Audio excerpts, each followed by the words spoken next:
a gente vai fazer, porque a gente de alguma forma faz parte, a gente é escravo de vocês, beleza? Bom, eu quero que o pessoal do Bairro Novo se apresente aí, galera. Cadê vocês? Oi! Oi! Oiê! Olá, tudo bem? Olha que coisa linda, que saudades. Quem mais? Olha, a gente viu 3 pessoas até agora, quem mais?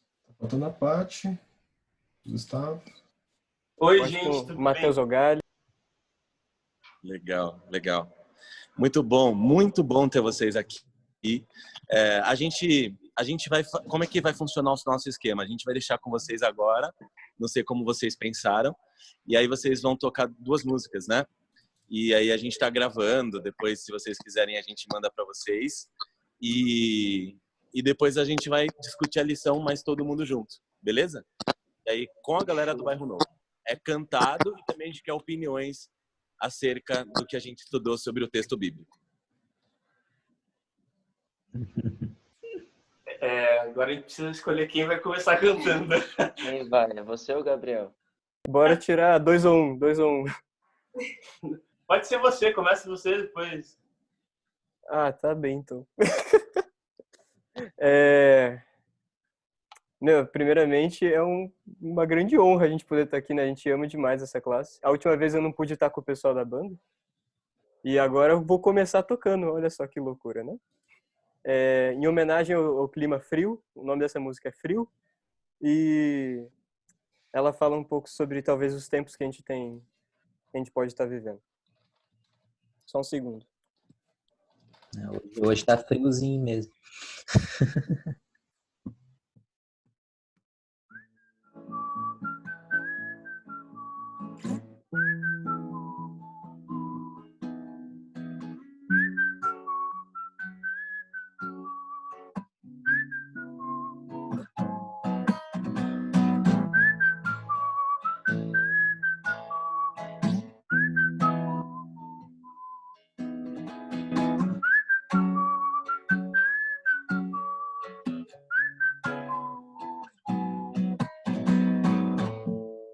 Nestes pensamentos de visões boreais, vislumbrei-me ser capaz de tocar teu coração. Nessas luzes autorais, os meus sentimentos floresceram à dor, importando teu calor. Te encontrei em meio ao frio deste breve desamor.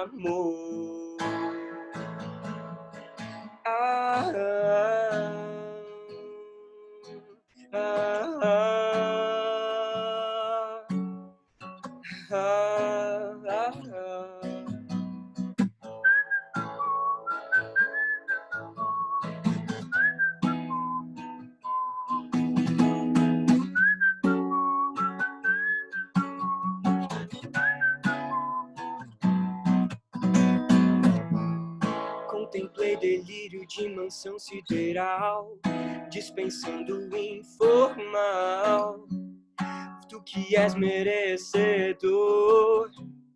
Conte-nos o teu normal.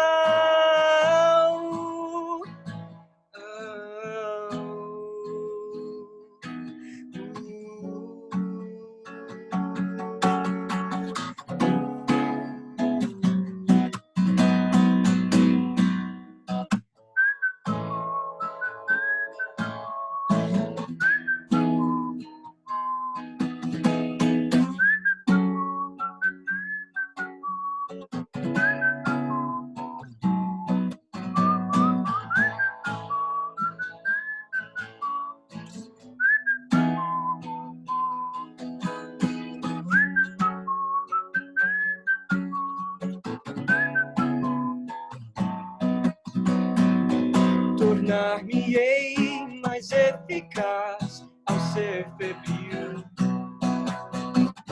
Me aquecerei no que compras em meio ao frio. Tornar-me-ei mais eficaz ao ser febril. Me enlouquecerei no que compras em meio ao frio.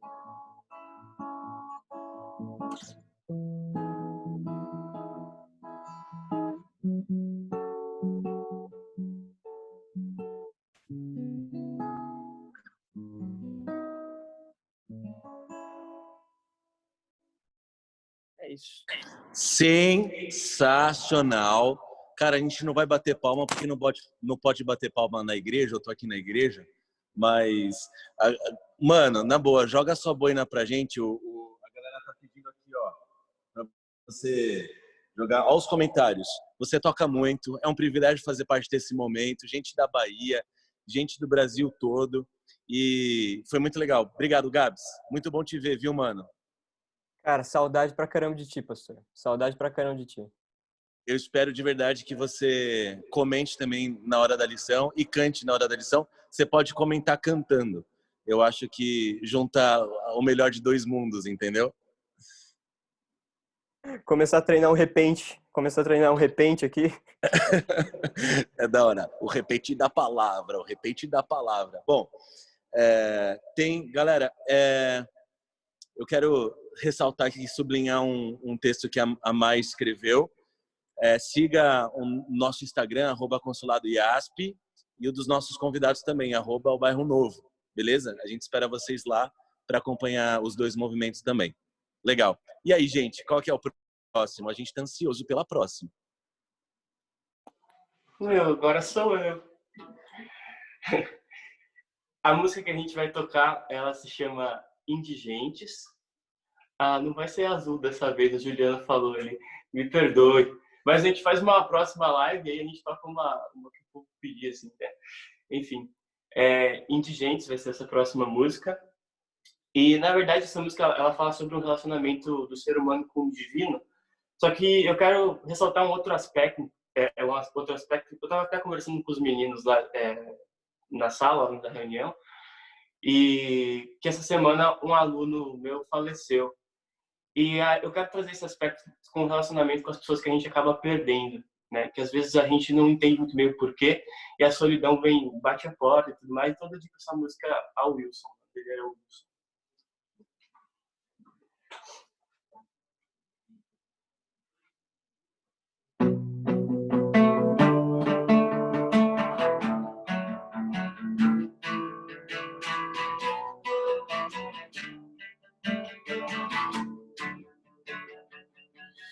Meu pensamento se desfaz e com o tempo não me vejo mais.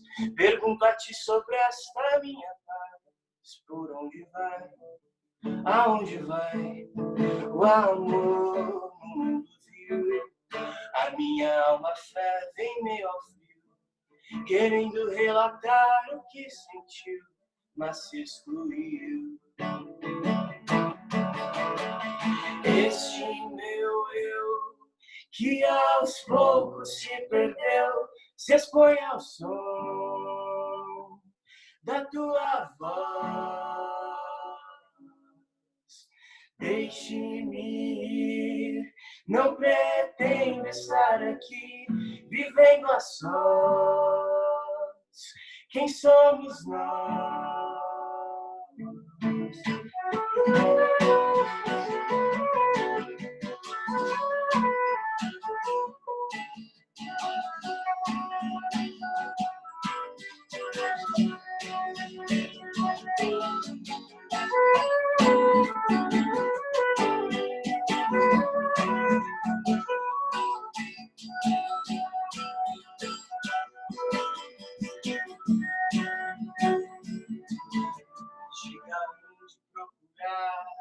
Pois não encontro formas de mudar. Prometo, já tentei me encaixar, me adequar, me infiltrar, buscar ser mais alguém que vive em prol apenas do seu bem. Mas a felicidade não conhece a quem não tem. Este meu eu, que aos poucos se perdeu, se expõe ao som da tua voz. Deixe-me ir, não pretendo estar aqui, vivendo a sós. Quem somos nós?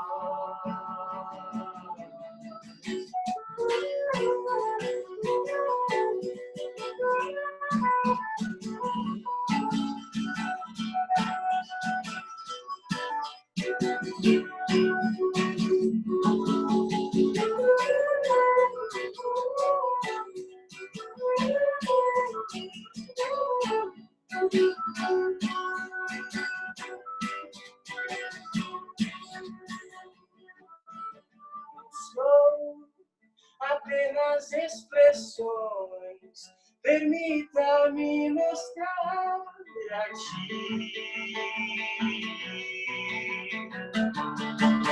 Sabemos dentro aos corações que o nosso tempo está por vir, que o nosso tempo está por vir. Este meu eu que aos poucos se perdeu, se expõe ao som da tua voz. Deixe-me ir, não pretendo estar aqui, vivendo a sós. Quem somos nós? Amém. Gustavo, qual que é o nome da música? Indigentes. Indigentes.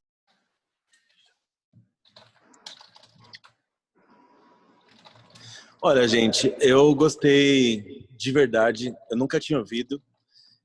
Ô, Gustavo, apresenta você. Eu acho que o pessoal já te conhece, mas a Má também, que está com você. É Má?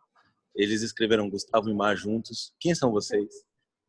Essa aqui é a minha irmã. Se apresente. Olá, tudo bem? Sou a Mahariane, irmã dele. É o nome dele, Maharani, é um nome indiano. Mas ela tá cantando com a gente agora, tá tocando flauta com o Bairro Novo. Vamos vocês acostumarem aí, né, com o rostinho dela. Legal, legal. Sejam bem-vindos, galera. Se sintam à vontade. Obrigado pela participação, pela música. Não sei se o povo vai se contentar em só duas, tá? Não sei se vocês se prepararam mais também. Mas a gente vai agora discutir a lição. Se vocês tiverem algumas, eu acho que eles não vão deixar a gente sair sem tocar azul no final, pelo menos. Vai se preparando, não sei como. Toca azul, tipo toca Raul, sabe?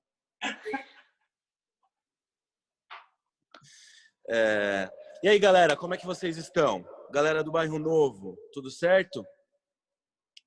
Oi, tá frio aqui. Onde é que vocês estão agora? Tatuí? Tatuí. Tatuí. Frio? Tatuí? Tá frio? Sim, muito. Legal. Cara, que bigode, que coisa linda. Muito bom ver vocês, de verdade. Bom, gente, a gente vai agora ter um momento da discussão da lição. Eu quero fazer isso com o Bairro Novo, mas eu também quero fazer com todo mundo. Maju, Natinha, Mai, Matheus. Quem quiser abrir o áudio para a gente trocar uma ideia, abra, a gente troca, interrompa, porque esse momento é de todo mundo, beleza? No final, se vocês tiverem alguma coisa pronta, a gente ouve vocês mais uma vez, porque é um privilégio e a gente não pode perder isso, tá bom? Bom, a gente está falando sobre o texto bíblico, eu acho importante todo mundo entrar na discussão, não sei como é que vocês estão nessa discussão, enfim. Mas, galera do Bairro Novo, quem é que fala outra língua? Quem é que fala, sei lá, um inglês, um hebraico, um aramaico? Conta aí pra gente, eu quero ouvir vocês.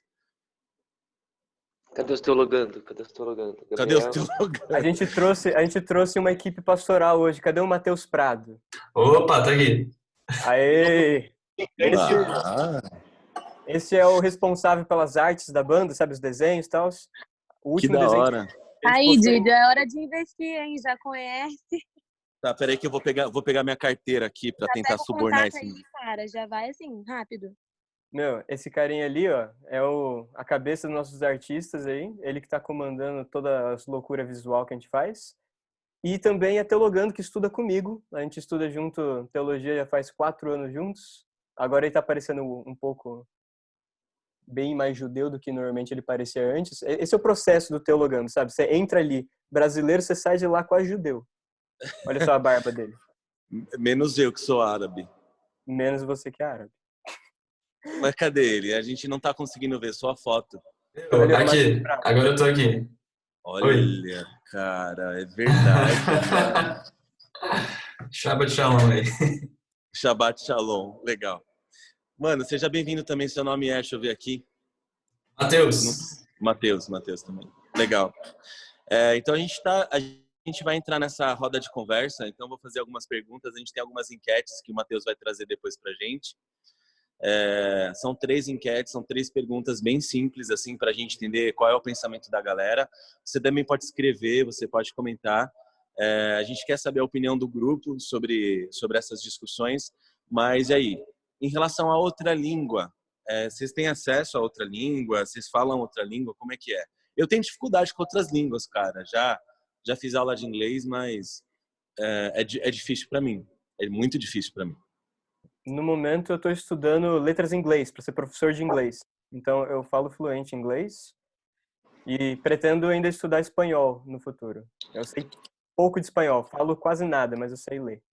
E a gente estuda na faculdade junto... A gente estudou junto hebraico, eu e Matheus, um pouco de grego, e eu estudei um pouco de latim em letras. Mas o que a gente mais faz é hebraico. Hebraico é o que a gente mais tem. Legal. Você, em latim, você consegue falar o quê, assim, que você se lembre? Eu te amo.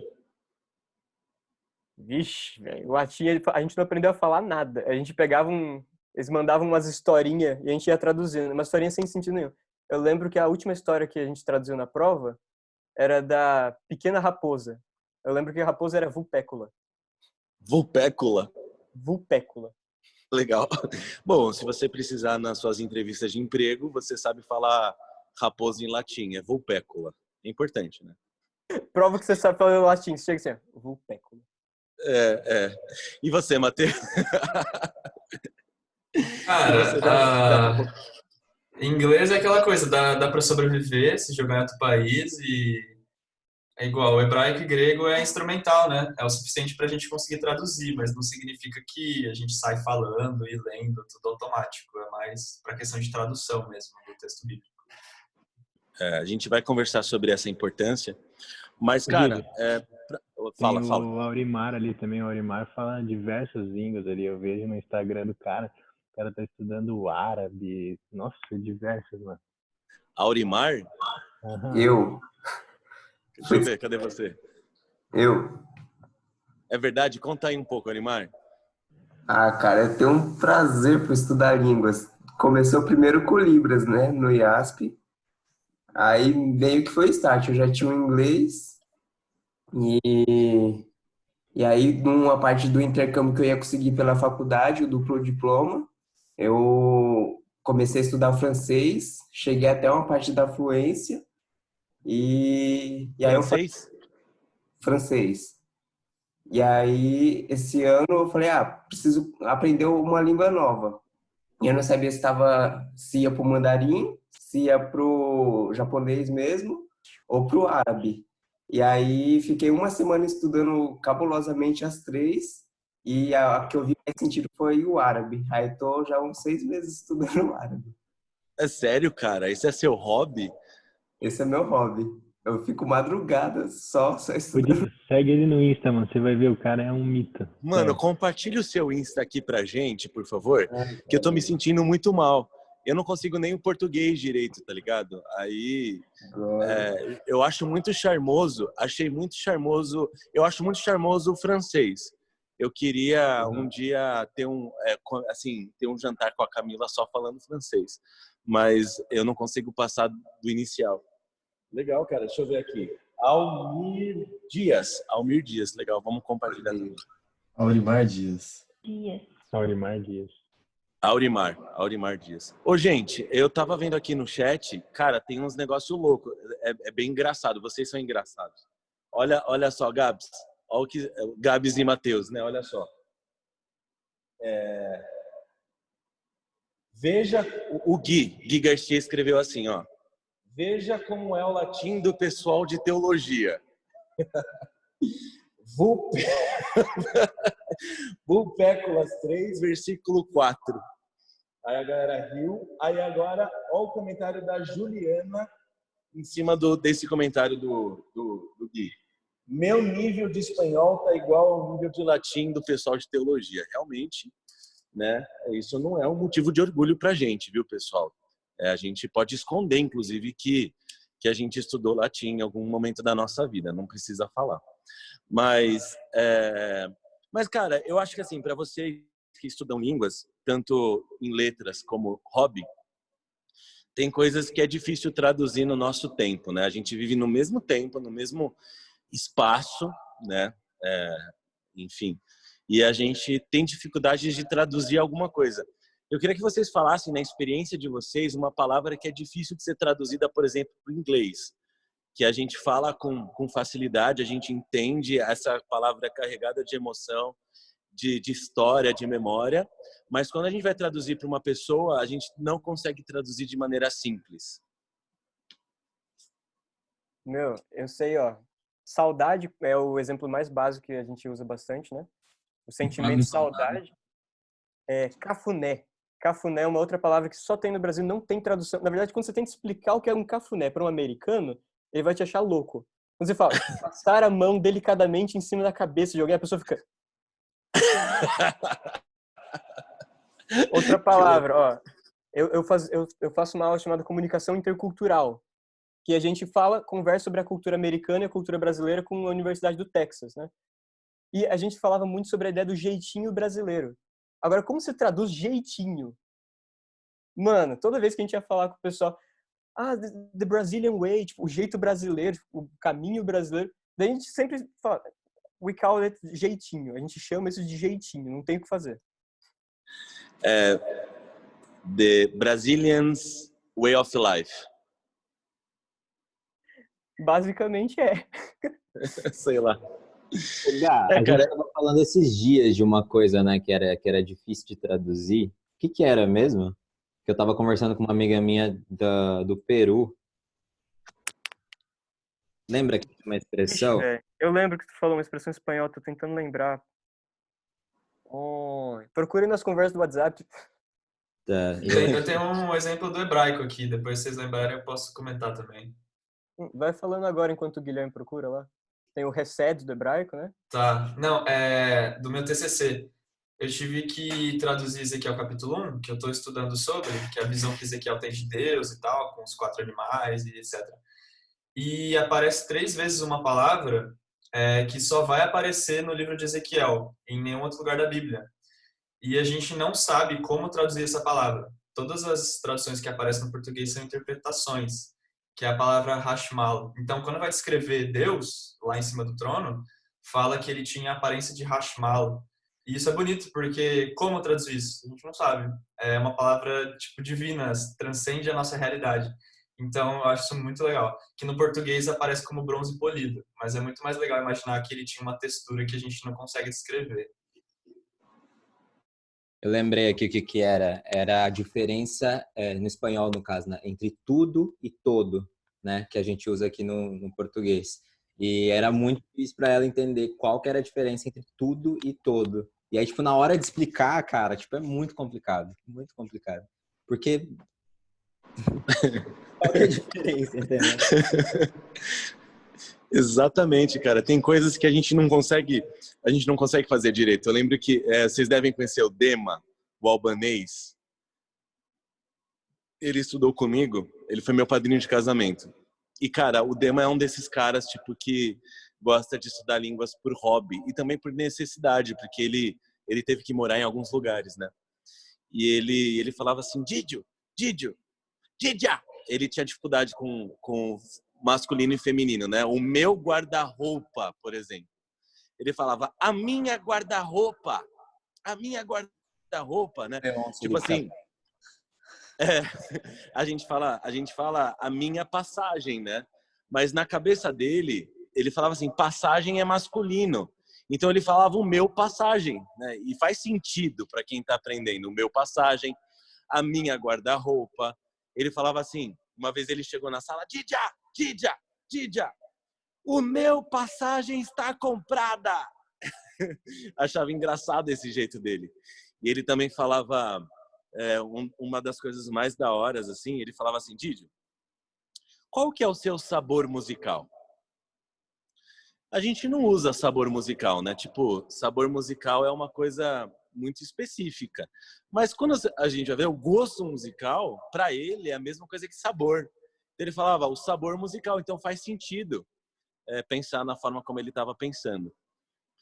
Então, cara, eu não sei vocês, Gui, Matheus, Gabs, mas Gustavo, a galera do Bairro Novo, o pessoal do consulado. Mas saudade, jeitinho, coisas são difíceis de traduzir. O que me leva a pensar que toda tradução ela é problemática, né? Como é que quando a gente pega um texto que é um documento histórico milenar que nem a Bíblia, né?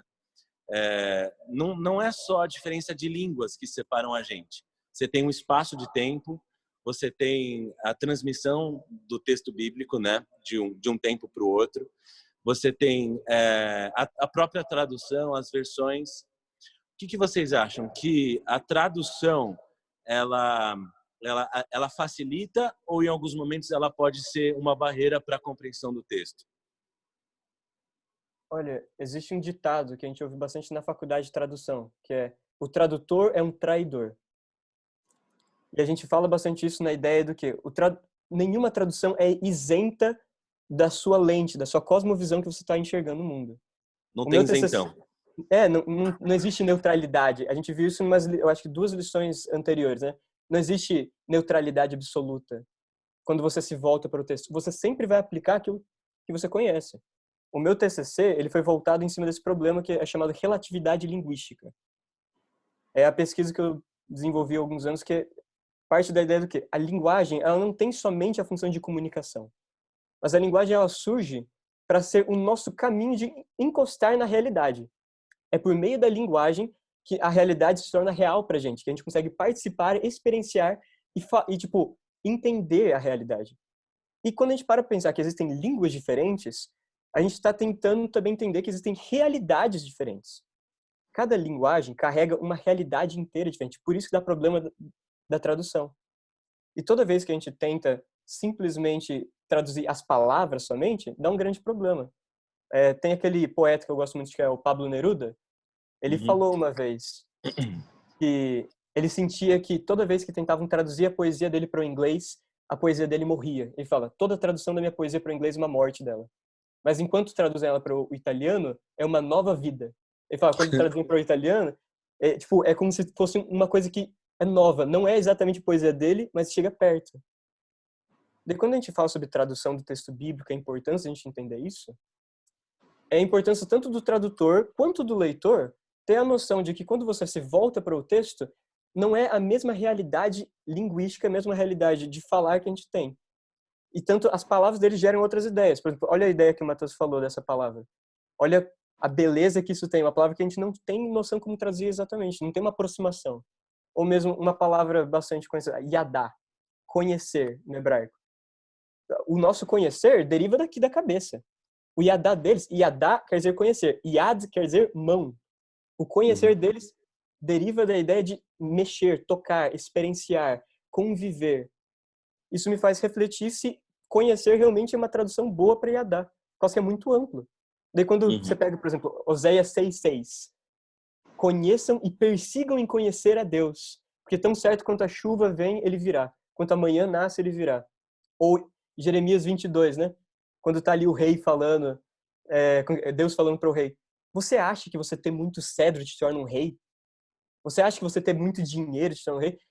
O seu pai cuidou do pobre, cuidou da viúva, cuidou do necessitado. Não é isso que significa me conhecer? Conhecer, você não conhece. Isso é uma coisa engraçada. Não importa quanto você lê a Bíblia, isso não vai acrescentar sequer 1 milímetro de conhecimento sobre Deus. Se você vive um versículo, você pode conhecer melhor a Deus do que qualquer um que conhece hebraico, conhece aramaico, conhece grego, conhece vulpécula. Isso que o Gabriel falou... Isso que o Gabriel falou é um professor nosso que ensinou hebraico pra gente, o Lucas, né? ele deu uma ilustração muito bacana. Ele falou que quando a gente lê a Bíblia em qualquer tradução, no nosso caso português, é como se a gente assistisse o filme em preto e branco e com qualidade ruim.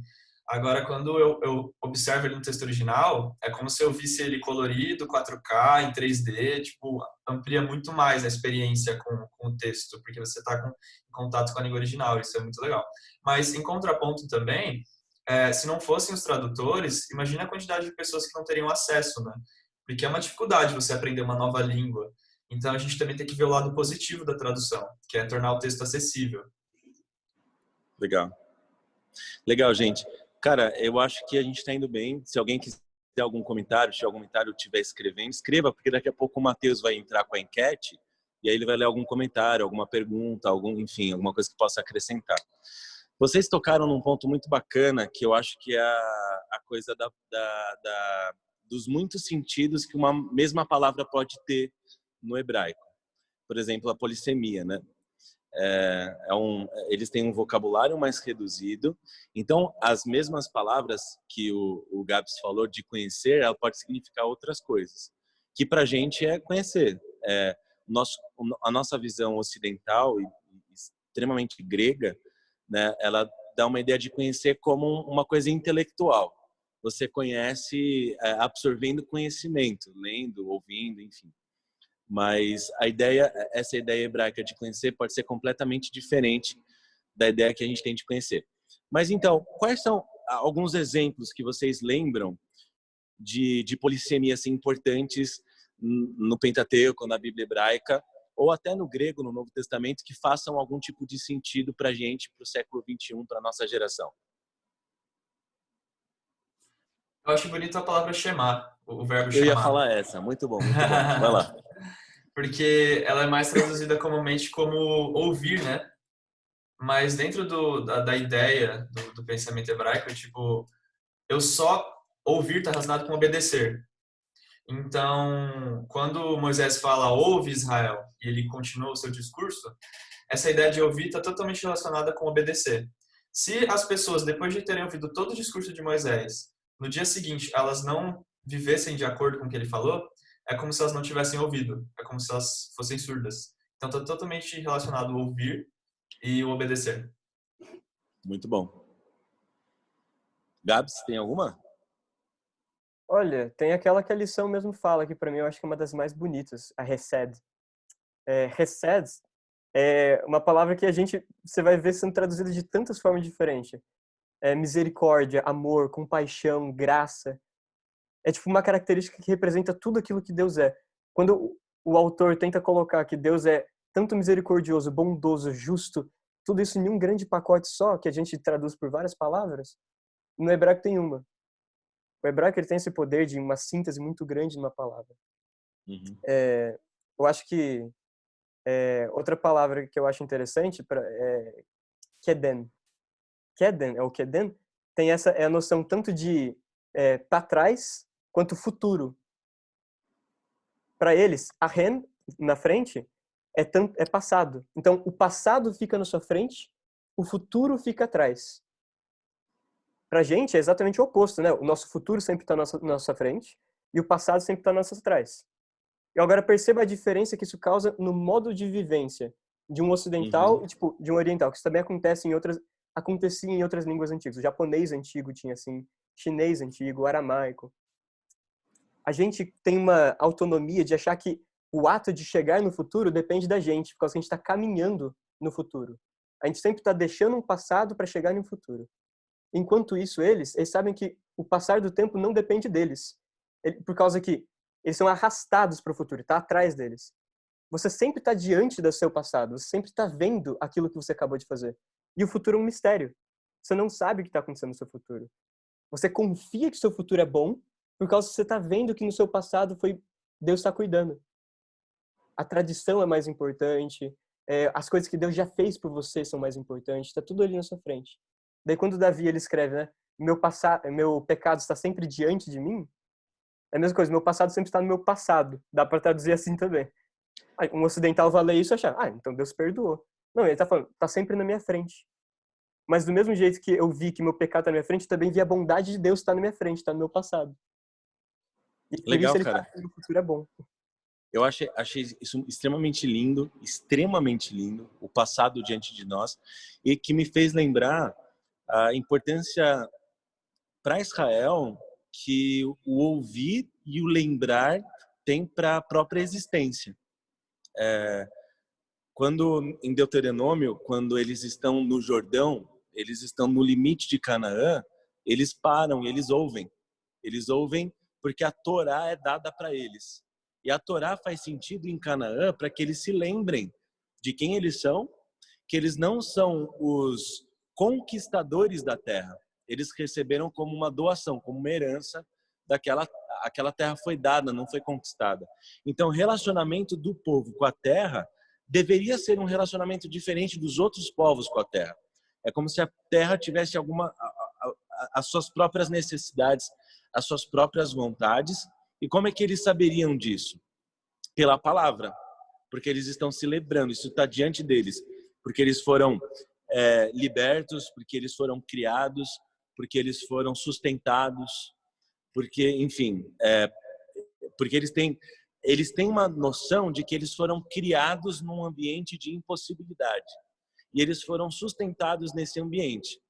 É como se a barriga de Sara, que era estéril, e essa ideia de esterilidade, que era uma barriga seca, como o deserto era também, eles sobreviveram no deserto, eles tiveram acesso ao descanso no deserto, mas a própria barriga que eles nasceram também era um deserto. Ou seja, a própria existência deles só era possível, eles só tinham direito de existir se fosse por meio de Yahvé. E como é que eles se lembrariam disso? Pela palavra, porque estava diante deles, né? Eu acho louco esse negócio de ouve Israel, obedeça Israel, lembre-se de Israel, que o lembrar ele é imprescindível para a sua própria existência. Eu acho isso muito, muito, muito louco. Bom, gente, a gente tem que seguir, a gente está chegando... eu acho que, assim, deixa eu explicar. Eu tô sem o meu fone de ouvido porque o meu cachorro morreu. Morreu não, comeu. Então, vocês provavelmente devem estar ouvindo um pouco de eco enquanto eu falo. Eu espero que isso não esteja atrapalhando vocês. Mas eu quero chamar o Matheus. Matheus, traz aí os comentários, a enquete para a gente responder rápido. E a gente já vai para o nosso segundo bloco. Lembrando que a gente pede um pouco de paciência. Hoje é um dia diferente. Fica aqui com a gente. A gente não vai, com certeza, extrapolar muito, mas vamos conversar, vamos transformar esse momento num momento agradável para todo mundo. Vai lá. Antes de eu falar a enquete, a Letícia Firmiano está perguntando sobre a escrita disruptiva. Aí eu não sei se ela quer que vocês façam uma relação disso tudo que a gente está falando com a escrita disruptiva. Se você quiser abrir o microfone, Letícia, para explicar um pouco mais. Vou abrir o microfone porque foi o Michael que comentou, ele quer falar aqui. Oi, peraí, que eu tô confuso onde o microfone tá. Oi, gente, eu não sabia que eu ia precisar falar, mas tudo bem. Oi, que eu Michael. acho... E aí, Gabs, tudo bom? Saudade demais. É que eu acho muito interessante a questão da escrita disruptiva, que eu não sei se é o mesmo termo que vocês usam em teologia, mas acho que é parecido aí com o que o Didi falou sobre esses vários significados, né? Por exemplo, a palavra shalom, que a gente traduz geralmente como paz, mas tinha vários significados em hebraico. E quando aparecia escrito shalom, eles queriam dizer muito mais do que apenas paz e tudo de uma vez.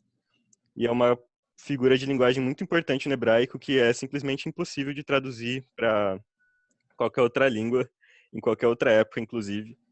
E daí, não sei se vocês têm alguma coisa para comentar, porque sempre que eu ouço sobre isso, eu fico pensando se tem alguma tradução que possa ser melhor, tentar solucionar esse problema, parece, porque quando eu vi pela primeira vez escrita disruptiva, eu fiquei pensando, poxa, toda tradução, então, deve ser muito reducionista do texto, porque vai estar perdendo toda essa figura de linguagem que só existe no hebraico. Então, como é que fica essas traduções sem essa figura de linguagem? E explica um pouco melhor pra galera, porque eu acho que eu expliquei muito mal o que seria escrita disruptiva. Por favor. Vai lá, Matheus. Você tem 2 graduações, eu tenho uma só. Zoeira. No momento eu tenho uma só. Eu não tenho nenhuma, então. Tá, vamos lá. O hebraico tem essa característica, né? Igual o Gabriel comentou, de uma palavra ela pode ter vários significados. Então, infelizmente, na tradução, o tradutor ele vai ter que interpretar e ele vai ter que escolher uma das possibilidades. Então, ele vai enxugar o texto, ele vai deixar ele com menor potencial do que ele teria na língua original. Então, infelizmente, isso acontece, sei lá, uma forma que a gente poderia arrumar é abrir um parênteses do lado e colocar todas as outras opções, mas ia deixar o texto bem poluído. Então, talvez uma das opções seria aprender a língua original, por mais difícil que seja. Mas tem que confiar nos tradutores. E aí buscar traduções boas, né? É isso Eu que eu ia falar recomendaria agora. a Bíblia de Jerusalém, você tem a Nova Almeida que saiu, a Almeida Antiga também. A NVI tem muita coisa boa também. O que dá para fazer também é você pegar várias versões, comparar elas e ver as palavras que os autores usaram, e por mais diferentes que elas sejam, dá para ampliar. A gente já consegue ampliar o campo semântico da palavra, né? Quando a gente mexe com tradução, tradução tipo formal, quando a gente tem que fazer algum tipo de texto, principalmente em tradução literária, acontece muito de você ter que abrir notas de tradutor, de colocar lá embaixo uma coisinha. Tipo, vez ou outra, quando tem uma brincadeira com a palavra que você não consegue fazer no português, você vai lá e coloca ali embaixo. Olha, no original quer dizer tal coisa, que lembra o som de tal coisa e tem a ver com tal coisa. Outra coisa que o Matheus falou é isso, tipo, a polissemia da palavra também pode ser vista quando você pega várias traduções e você abre ao mesmo tempo. Esse é o melhor jeito, na verdade, de você poder estudar a Bíblia sabendo, tipo, o português. Você pega ali, que nem o Matheus falou, todas as traduções, você procura outras traduções. Tem uma tradução ótima que está para sair, chamada do Robert Alter. O Robert Alter escreveu um livro chamado Arte da Narrativa Bíblica. Ele foi professor dos nossos professores. E ele passou a vida inteira dele, ele já está bem velhinho, passou a vida inteira dele traduzindo a Bíblia e fazendo uma Bíblia comentada. Uma coisa legal que eu acho. Por exemplo, existe todo aquele esquema da Adão, né? Só que o nome Adão só faz sentido por causa da palavra Adamá. Adamá quer dizer terra. Então ele traduz toda vez o nome de Adão por o terroso. E quando Adão é utilizado para falar sobre a humanidade inteira, ele sempre se refere os terrosos. A humanidade é aqueles que vieram da terra, é sempre os terrosos. Muito bom. Eu acho que, só complementando a resposta de vocês, eu acho que isso tem um pouco também de história. Na história, a gente sabe que a verdade histórica perseguida quando a história foi formada como ciência no século XIX para o XX, o pessoal perseguia a verdade histórica, exatamente o que aconteceu, exatamente o que o passado foi. Hoje a gente sabe que isso é impossível, né? A gente sabe que a verdade histórica é impossível pelos anacronismos, é impossível pelo nosso tempo, pela nossa lente, enfim, é impossível a gente encontrar a verdade histórica. Talvez na tradução e na leitura dos textos bíblicos, dos textos antigos, a gente possa também pensar dessa forma. Vai ser impossível a gente abstrair, a gente conter, a gente ler o texto com as mesmas intenções que aquele autor queria escrever. Mas existe como a gente se aproximar disso. Eu acho que esse é o nosso esforço. Os meninos deram exemplos muito bons. Eu quero só acrescentar um, que é a gente ter acesso à própria Bíblia transliterada. Às vezes isso você tem aplicativo, você tem onde comprar, você tem o hebraico, você tem o grego, e você tem ali, até engraçado de ler, a forma como o português está embaixo, ou o inglês. Mas isso pode ajudar a gente, inclusive, a se aproximar do texto, com certeza. Matheus, lança a enquete pra gente, rapidinho. Didio. Oi. Fala, mano. Queria fazer um comentário dentro disso que você comentou. Faça. Eu acho muito legal que a gente está falando assim de como fazer para você entender o ponto de vista do autor, você ter uma Bíblia transliterada, os comentários e tudo mais. Mas quando você falou de como a história vai sendo contada, a gente para pensar também nos conceitos, né, de microhistória e das histórias, do conceito de história total, onde a gente vai trabalhar com diversas histórias diferentes. Por muito tempo, só para vocês entenderem o que a gente está querendo dizer com isso, é que por muito tempo a história ela foi contada a partir de documentos oficiais, a partir daquilo que as autoridades diziam que era o correto, né? Quando a gente traz esse exemplo do nosso estudo da Bíblia, a gente corre o risco de deixar de perceber que as verdades dentro da palavra e a maneira como essas verdades são interpretadas e mudam a vida das pessoas, mudam de acordo com cada pessoa, né? Quando a gente vai olhar ao longo da história como essa história foi contada, a gente só vai ter um ponto de vista de quem tinha o comando do poder de influência, sabe? E muitas vezes a gente acaba seguindo um fluxo de quem tem esse poder de influência. A gente não presta atenção em como Deus está atuando na nossa própria história, sabe? Em como aquele princípio da Bíblia está sendo traduzido para a nossa vida, ou como esse princípio da Bíblia está sendo traduzido na vida de outra pessoa, né? Porque às vezes ele não é aplicado da mesma forma, né? Um exemplo clássico de como isso pode ser nefasto, vamos dizer assim, é a própria história do Brasil, onde a gente tem a ideia do que é o indígena baseado no que o colonizador acha do indígena, né? A gente acha que o indígena é atrasado, a gente acha que ele, enfim, que ele tem 1000 preconceitos em cima do indígena, 1000 preconceitos em cima do negro, trazido escravo da África, porque esse é o ponto de vista do colonizador, é a maneira como a gente conhece. Mas a partir do momento que você começa a estudar isso de um ponto de vista, e considerar o que esse personagem passou, qual que é a história dele dentro dessa trajetória. Isso trazendo para a gente é a mesma coisa, tanto para nós mesmos entendermos como o princípio da palavra está falando conosco, como ele está falando com as outras pessoas, para que a gente não corra de julgar baseado em regrinhas de tradução ou regrinhas que a gente, poxa, então o pastor disse que quando a pessoa não está dando fruto, então é porque ele não está sendo usado pelo Espírito Santo. Pô, peraí, não é bem assim. Você não tem esse direito. Quem tem direito de olhar para esse ser humano é Deus. Você só tem o direito de tentar entender e amar, e é isso aí. Então vamos lá. A enquete, pergunta número 1. A atribuição de significados ao texto bíblico depende de tradução, leitura e comentários, ou original, texto e contexto.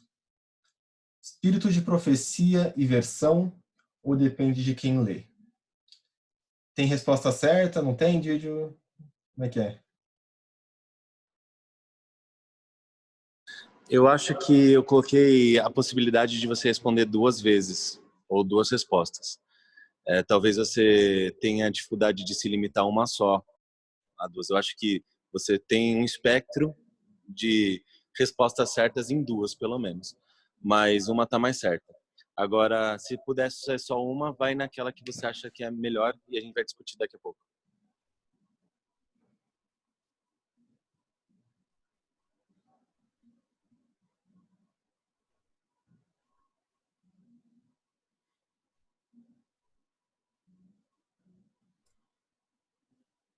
Enquanto o pessoal vota, eu vou já introduzindo o nosso próximo tópico, a gente pensar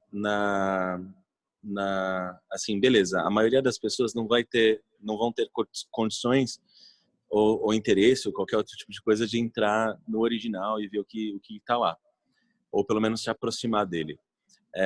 Mas nas nossas boas versões, nas nossas boas traduções, a gente tem ainda assim como perceber a construção do texto e como a construção do texto no português mesmo, ele nos ensina coisas, faz com que a gente veja coisas que numa leitura desapercebida, numa leitura para ano bíblico, né? Aquela leitura de responsiva, de aquela leitura de culpa, de obrigação, ela deixa com que as coisas não fiquem tão claras, né?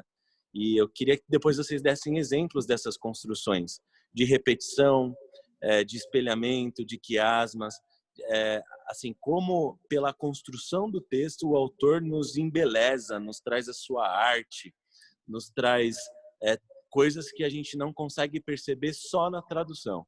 Tá? A gente vai citar uns 2 ou 3 casos e já passa, beleza? O Natinha falou um negócio interessante. Na lição, falou que 1,5 bilhões de pessoas não têm acesso à Bíblia traduzida na sua língua materna. É interessante pensar nisso, porque essa não é uma realidade para a gente. Eu acho, realmente, para quem não tem acesso aos originais, é uma linguagem assim muito superficial comparado ao que é o original. Como é que a gente está no lance da enquete, Matheus? Vamos lá? Nem todo mundo respondeu, 73% das pessoas responderam, mas acho que já dá para terminar. Já evidencia para a gente aí o resultado.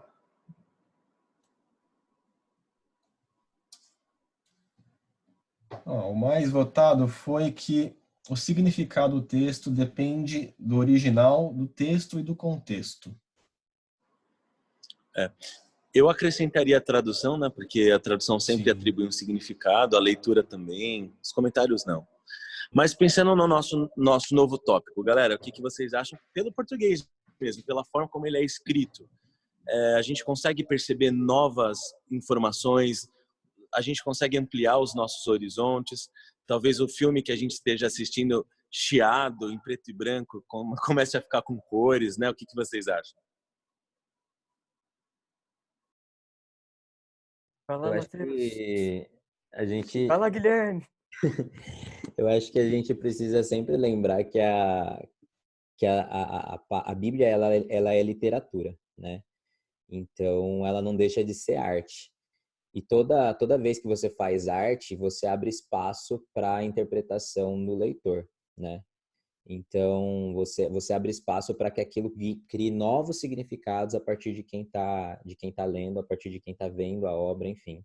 Isso é sempre possível. Principalmente se você parar para pensar que quem inspira a Bíblia é um Deus que, né, não tem muito limite para algumas coisas. Ele cria uma forma de falar com o ser humano que não tem tantas fronteiras, sabe? Que pode alcançar as pessoas ao longo dos séculos. Olha, não é todo livro que consegue fazer isso, né? E a Bíblia consegue. Então, esse é um dos pontos que é importante para mim. Eu acho lindo essa possibilidade de realmente ter novos significados, não somente aquele pelo qual o autor do texto passou. Até porque é uma outra época, são situações diferentes, mas a partir do princípio, elas ganham novos significados. Eu acho que isso que o Gui falou, tipo, eu acho que pontos importantes a gente notificar sobre isso. Primeira coisa, você ter noção de que o texto ele é dessa outra realidade. Depois você ter noção que já a arte abre essa possibilidade para subjetividade.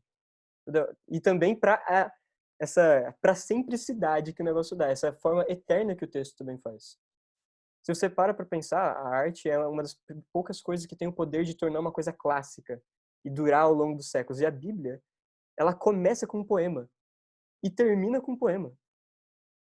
Todos os textos proféticos, não existe profecia que não seja escrita em forma poética, não é escrito em prosa. E quando é escrito em prosa, é uma escrita literária. Então, quando você tem noção, pelo menos disso, existe o ponto que o Guilherme falou, sim, que daí abre para a sua subjetividade. Por causa que, um conceito, você compreende. Uma história, você sente, você participa, você faz parte daquilo. O texto, esse é um professor nosso também gostava de falar, o texto bíblico não só te convida para você entender o que ele está falando, ele te convida para você dançar. Ele te chama para você dançar e participar com ele no meio dessa dança.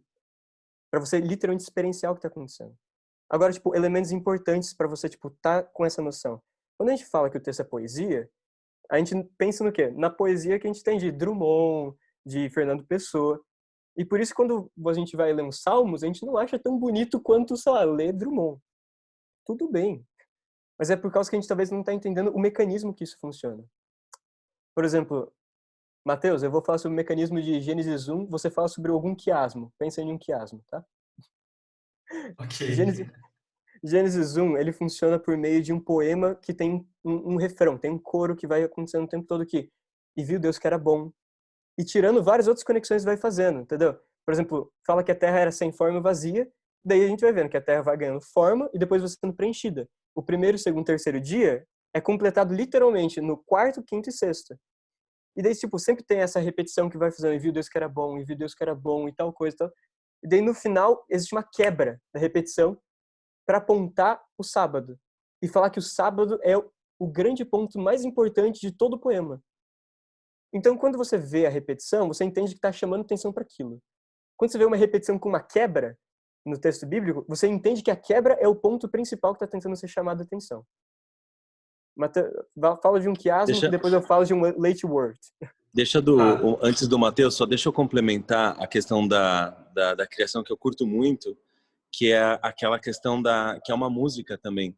Então a música ela vai criando volume. Quando a gente lê o sexto dia da criação, a gente não tem fôlego para terminar o dia, de tantas coisas que estão acontecendo. No primeiro dia você lê e num fôlego só você termina. Mas ela vai criando ritmo, você consegue sentir o perfume das flores criadas, exatamente, dos sons, dos bichos. A criação está acontecendo pela palavra. Chega no sétimo dia, tudo cessa, entra o silêncio. Então eu fico imaginando numa apresentação musical mesmo. Os caras estão vocês manjam de música, né? As vertentes das músicas estão todas vibrando. Tá todo mundo assim, o ouvinte tá sendo conduzido por aquilo tudo. De repente tudo para. Quando tudo para, não é porque deu alguma coisa de errado, é porque a coisa mais importante está chegando. O ouvinte, ele tá acostumado com a repetição da música e de repente ele é conduzido para o silêncio, ele é conduzido para o solene, ele é conduzido para a apresentação da santidade do sábado, né? Tem um poeta que eu gosto muito que fala, né? É um silêncio tão alto, mas tão alto que não existia um lugar que não se ouvia. Tá, agora eu dou um exemplo? Eu vou fugir um pouco do script, eu não vou falar de quiasma, eu vou continuar na mesma estrutura, que é o que está mais fresco aqui, por causa do TCC. Na visão de Ezequiel, é muito legal porque vai descrever que ele está no rio Quebar e ele tem uma visão, ele está nas margens do rio. E aí o texto inteiro, o capítulo, ele vai repetir muito uma preposição, al, no hebraico, que pode traduzir como sobre ou acima. E aí vai contando que você tem Ezequiel, tipo, você tem o primeiro nível, que ele está ali no rio. Aí daqui a pouco fala que acima ele vê visões de Deus. Nessa visão você tem anjos e rodas, todos interagindo. Acima você tem um domo de cristal. Aí acima do domo você tem um trono. E acima do trono você tem o Filho do Homem. Tipo, você tem ali Deus, Yahvé aparecendo. E aí você vê esse crescente. E aí no último verso fala que Ezequiel, ele cai, rosto em terra. Ele cai com o rosto no chão. Então, você está subindo a escada e de repente você cai. E aí, quando Ezequiel cai perante a visão, você consegue enxergar o quanto a escada subiu e o quão grande é o contraste entre Deus e Ezequiel. Deus é tão grande que a presença dele faz com que ele não aguente, que ele tenha que se jogar no chão. E eu acho isso incrível, é muito bonito. Meu, isso é muito massa. Por causa que você tem que, tipo, é uma sensibilidade que você consegue ter até vendo no português, por exemplo. Quando a gente fala sobre essa ideia de palavra repetida, termo repetido, essas brincadeiras, existe um termo conhecido como late word, que não trata somente sobre a palavra, mas também sobre imagens que vão acontecendo. Uma, por exemplo, que eu gosto bastante também, de uma repetição que você consegue ter essa noção no português. Moabe, Israel e alimento. Toda vez que tem uma relação entre Israel e Moabe, sempre vai ter alimento no meio da história. Por exemplo, lá no deserto, eles vão chegar e eles pedem alimento para Moabe, por causa que eles têm fome. Moabe se recusa a dar alimento e recusa que Israel passe no meio. A última vez que vai voltar a falar sobre Moabe vai ser em Juízes. E lá em Juízes existe um rei gordo, que é o Eglon, que pede comida, que ele pede tributos de comida, e ele é engordado, e ele morre pela barriga, com uma facada na sua barriga. Olha só que loucura. E olha só, a próxima vez que vai aparecer de novo Moabe, na história de Esther. A família sai de Belém, que quer dizer a casa do pão, por causa que na casa do pão tem fome. Daí eles vão para onde? Para Moabe, que é o lugar que mais nega comida ao restante da Bíblia inteira. Ele tem uma proibição, lá em Deuteronômio, que fala: nenhum moabita pode entrar na tribo de Israel até a 10ª geração. E daí você vê Ruth. Desculpa, Ruth, eu falei Esther umas par de vezes. Ruth. Obrigado, Mateus Martins. Acontece que daí Ruth, então, que é moabita, vai voltando para a terra de Israel. E quando ela volta, qual que é a primeira coisa que ela faz na terra de Israel? Alimentar uma israelita. Ela vai lá no campo, colhe comida por causa que uma israelita tem fome. Ruth redime a história inteira de Moabe, que passou o tempo todo negando comida até ser proibido de entrar em Israel. E quando Ruth quebra a lei, voltando para Israel, a primeira coisa que ela faz é dar comida para Ruth. E o verbo que é utilizado para dar comida para Ruth é exatamente a mesma construção de quando Deus alimenta o povo. Ela está imitando Deus dando comida para uma israelita, do mesmo jeito que Deus dá comida para aqueles que precisam. Meu, sensacional, cara. Isso mostra pra gente que não necessariamente a gente, assim, claro, a proximidade que a gente tem que ter com o texto no original, ela vai dar pra gente ela vai dar outro nível de entendimento da questão. Mas você tem a sua Bíblia, e eu acho que a Bíblia, ela é direcionada para as pessoas incultas, para as pessoas simples, para as pessoas que estão despojadas de um título acadêmico. A Bíblia é direcionada para as crianças. O texto pode ser entendido por todo mundo que tem singeleza e sinceridade no coração. Mateus Agora, por 11, exemplo... né? Jesus falando, eu agradeço, Pai, por causa que tu tiraste o conhecimento dos sábios para entregar aos pequeninos. Exatamente. Não querendo cortar, mas comentando rapidinho. Aquela mesma ilustração que eu usei da televisão, a gente pode assistir a televisão preta e branca com a qualidade ruim. Eu vou entender a mensagem também. Eu posso assistir e, sei lá, entender o que o filme está falando. Então, qual que é a mensagem da Bíblia? Primariamente é o plano da salvação. Eu consigo entender o plano. A questão é, quando eu tenho esses acessos mais profundos, o plano vai ficando cada vez mais bonito. E essa aqui é a parte legal. Exatamente. Cara, eu tô curtindo muito, mas o tempo ele é muito ingrato, ele é um senhor, né? O tempo é um tirano, é um autocrata. Gente, mas assim, ó, a gente discutiu algumas coisas sobre a forma no português mesmo, como o texto ele apresenta novas informações, fica mais bonito quando a gente percebe repetições, quando a gente percebe a forma como ele foi escrito. A Bíblia, eu acho que é 40%, 60%, não sei, literária, né? Ela é uma narrativa, ela é uma história. E a forma como esse autor, ele dirigiu essa história, ela tem muito a acrescentar. Vocês citaram alguns, eu vou citar alguns outros. Por exemplo, o Êxodo, na tradução hebraica, é o livro dos nomes. Então, no livro dos nomes, é legal a gente perceber quem tem nome e quem não tem nome, né? O faraó, que é o principal rei dos homens, né, que é o representante, a divindade dos homens, talvez, ele não tem nome. Mas as parteiras de Israel têm nome, né, no comecinho do livro. Então, assim, o papel das mulheres.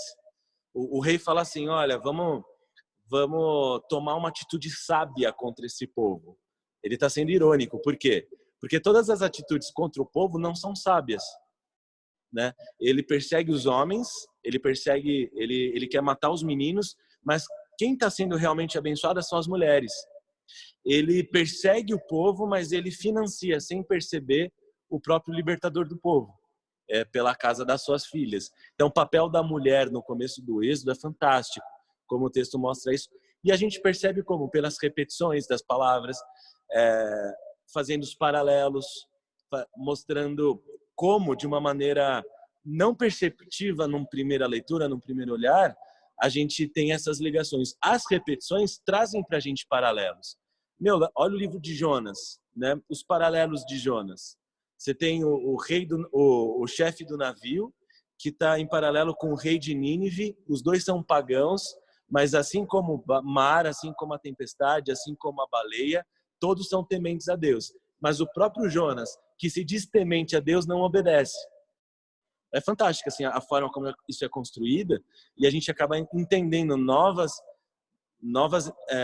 mensagens que o texto quer dar.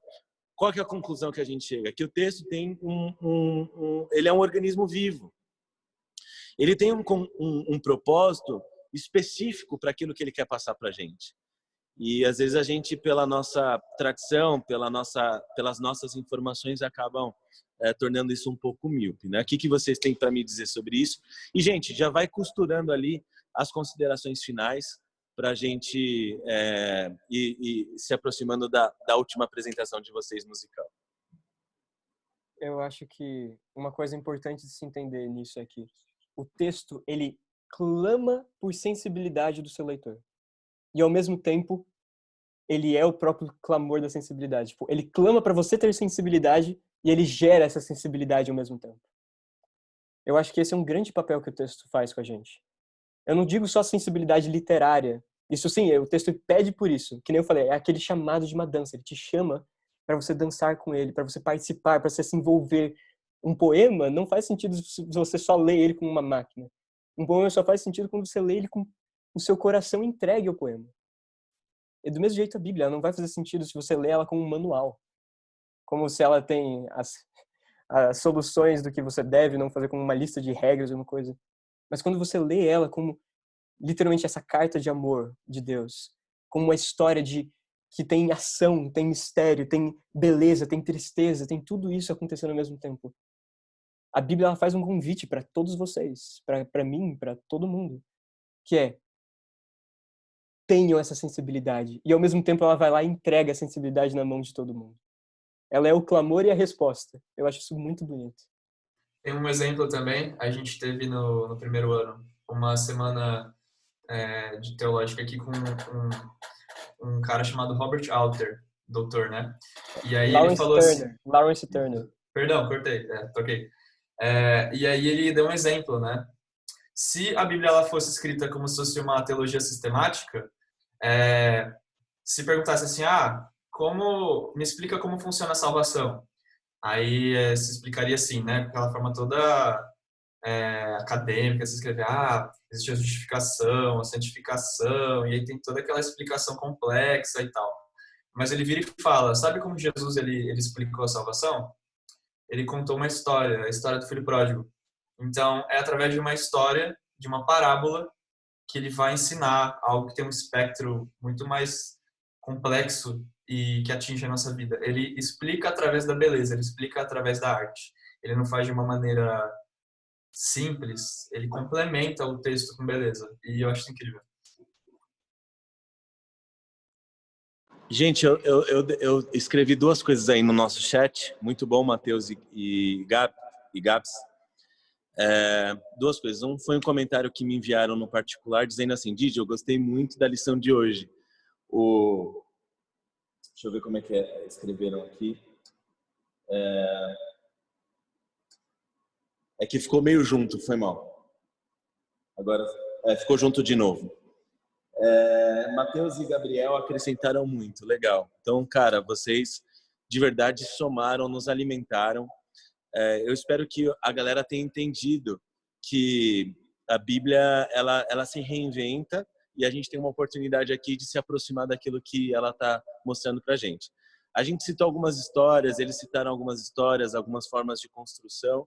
Eu deixei também um link. Se você quiser copiar e colar, é um link da Arte da Narrativa Bíblica. Arte da Narrativa Bíblica, do Alter.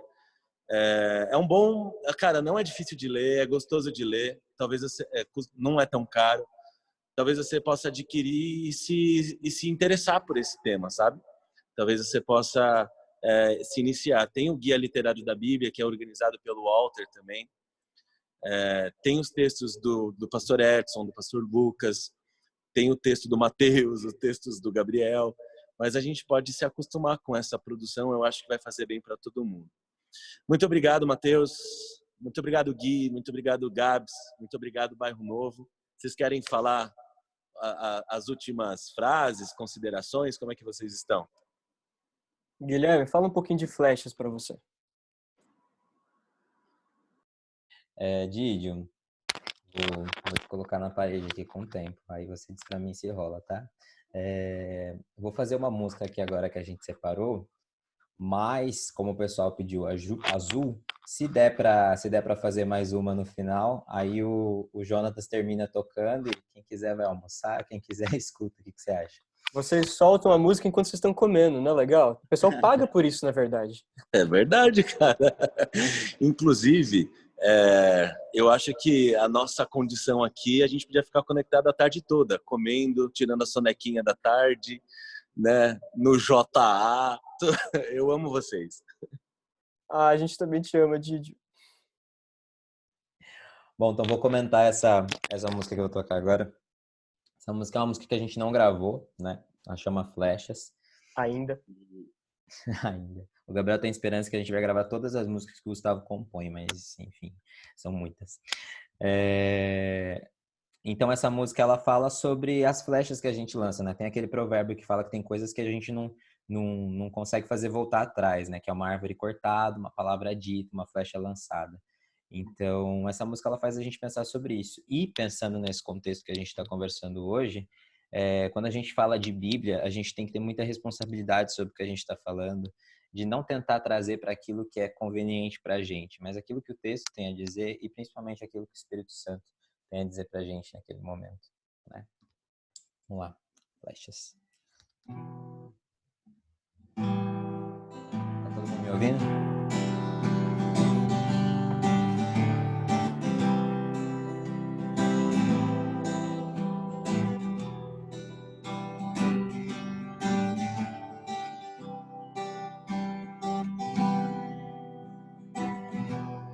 Desta ilusão o que tu levas é o que enxergas em meio às trevas. Não lance flechas descontroladas, pois em um tempo são retornadas.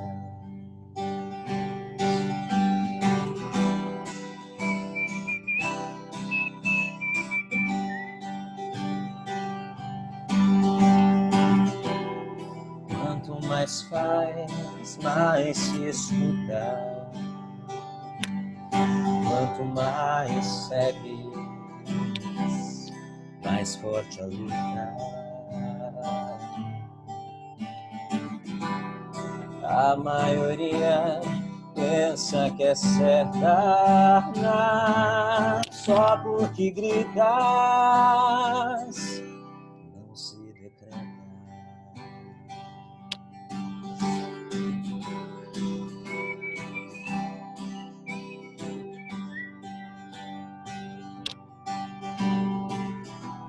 Segue a fonte dessa loucura que está dentro da armadura.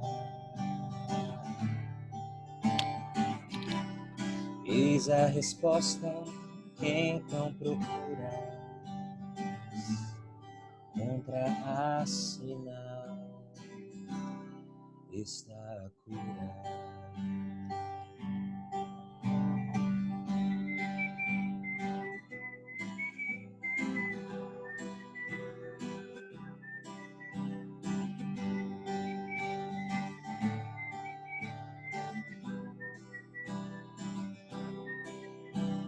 Só mais um tempo pra dar nosso tempo pra chegar o dia, nosso momento. Só mais um tempo pra estarmos isentos de toda a saudade que aperta o peito. Só mais um tempo pra dar nosso tempo pra chegar o dia, nosso momento. Só mais um tempo pra estarmos isentos de toda a saudade que aperta o peito. E é só mais um tempo pra dar nosso tempo pra chegar o dia do nosso momento. Só mais um tempo pra estarmos isentos de toda a saudade que aperta o peito. E é só mais um tempo pra dar nosso tempo pra chegar o dia do nosso momento. Só mais um tempo pra estarmos isentos de toda a saudade que aperta o peito.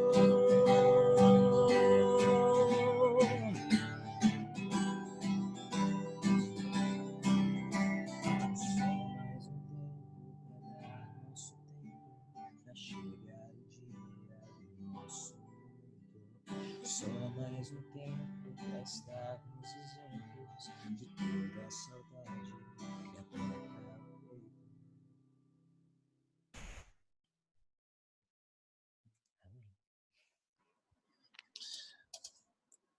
Pessoal, vamos reagir à música. Escrevam como é que foi aí o seu sábado. Obrigado, Gui. Eu gostei muito dessa nova canção. Eu espero que vocês gravem todas as canções que vocês escrevam mesmo, que escreveram, né? Eu acho que a humanidade tem a ganhar com tudo isso. E aí, o que vocês pensaram? Vamos encerrar? Vocês têm a consideração final? Vocês têm a música azul? Agora é com vocês. Vai lá, Floriano. Oi. Vamos tocar azul? Vamos fazer assim, então. Olha, vocês vão tocar o azul agora. Já na sequência não vou entrar. Aí se o Matheus e o Gabs quiserem falar alguma coisa, eles falam. E aí a gente ora e a gente acompanha vocês nas redes sociais e eles também vão acompanhar o consulado. Fechou. Azul. Deixa eu ver se tá ligado o microfone. Tá ligado.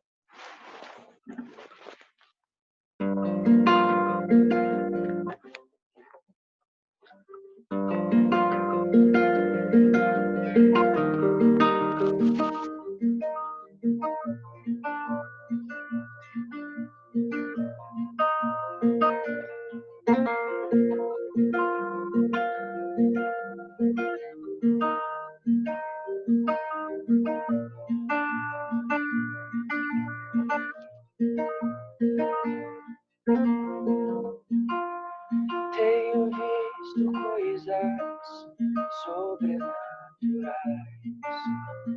a cada dia aqui. Temo que estas coisas tornem-se normais em um lugar do meu sorriso. E se o que é real não for o que eu quiser, a vida então será um belo sonho. Tento me apegar a nota que vier, e o novo componho.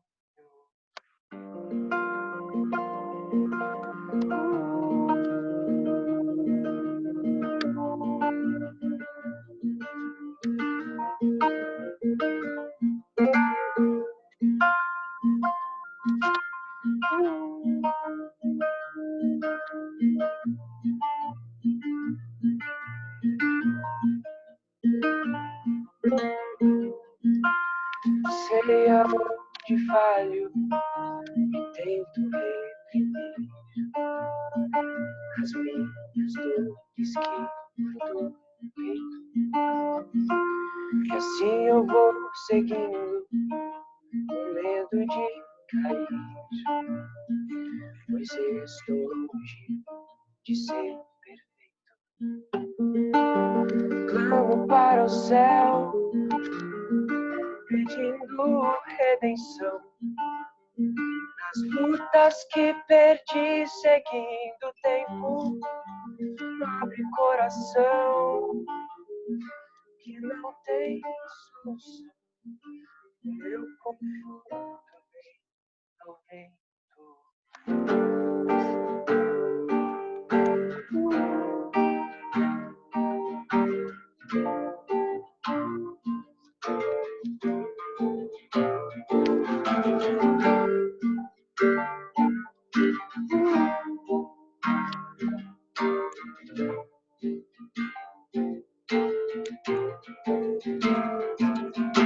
Sei que nada do que eu fiz será em vão.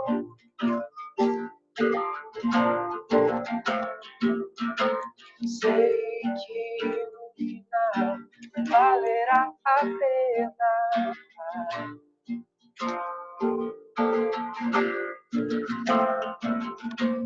Cada despedida, cada choro de partida, cada melodia, cada riso de alegria, será contra mim. Se para o sul, se o mundo está escuro, vou para o oceano que é azul.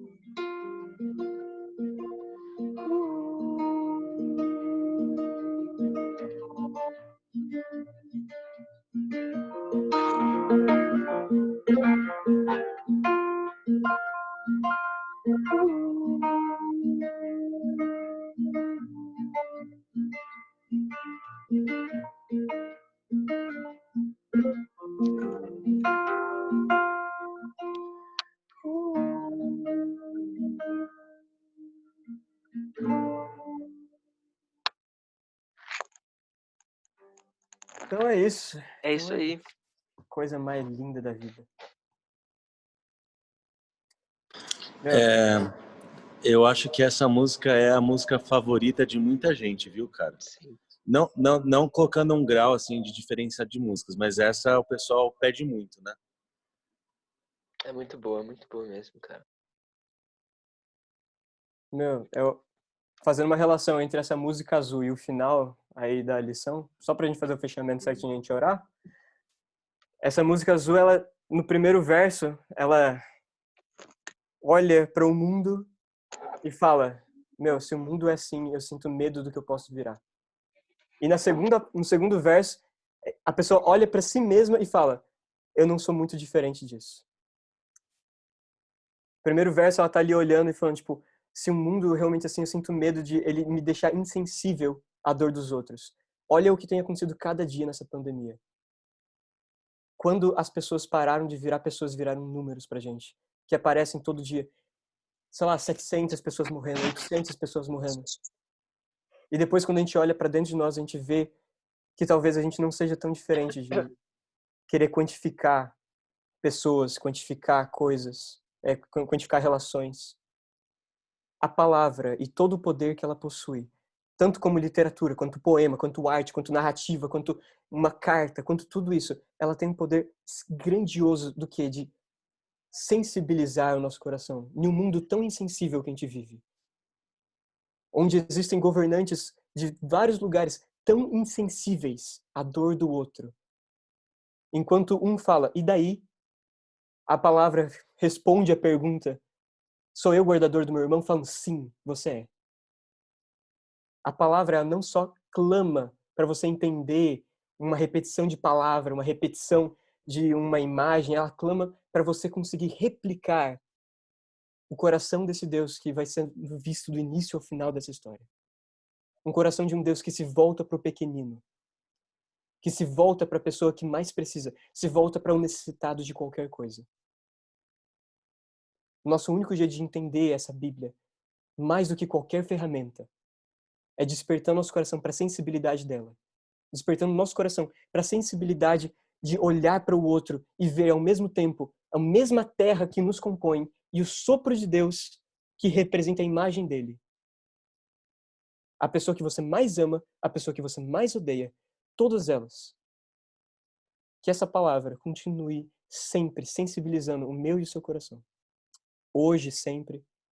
Uma maneira que isso pode acontecer, e eu quero poder já divulgar, hoje às 4h vai ter uma live. Eu trabalho na Nova Semente. E lá na Nova Semente vai ter uma live solidária que a gente vai estar ajudando, principalmente pessoas em uma situação de vulnerabilidade em São Paulo. Marmita, roupa, máscaras. Toda vez que você doa, você de alguma forma consegue estender o seu abraço para essas pessoas também. Nesses tempos que a gente tem vivido agora. Que a palavra continue sendo o lugar onde todos nós possamos habitar para encontrar mais uma vez a beleza de Deus e a sensibilidade dos corações. Certo? Podemos orar para terminar? Didi, você ora pra gente? Como que funciona a oração final aí?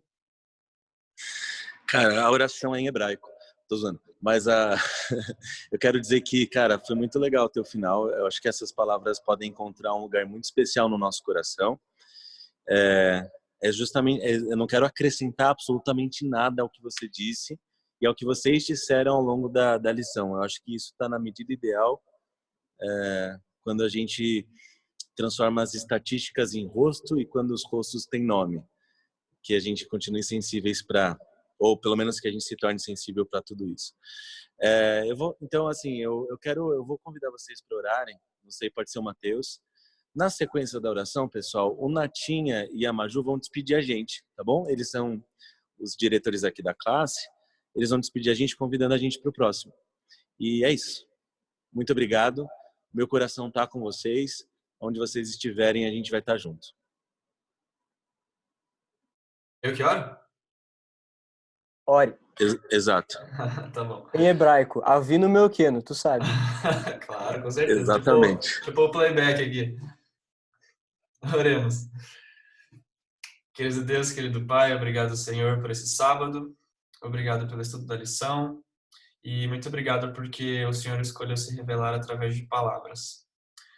Hoje nós entendemos a potência e o poder que elas têm, mas nós também devemos lembrar a importância do Teu Espírito Santo. Todas as vezes que formos ler a Bíblia, que a gente possa lembrar dele e pedir o seu auxílio, para que, independente de sabendo o texto original ou não, que ele possa nos guiar até a melhor compreensão daquilo que o Senhor quer para a gente.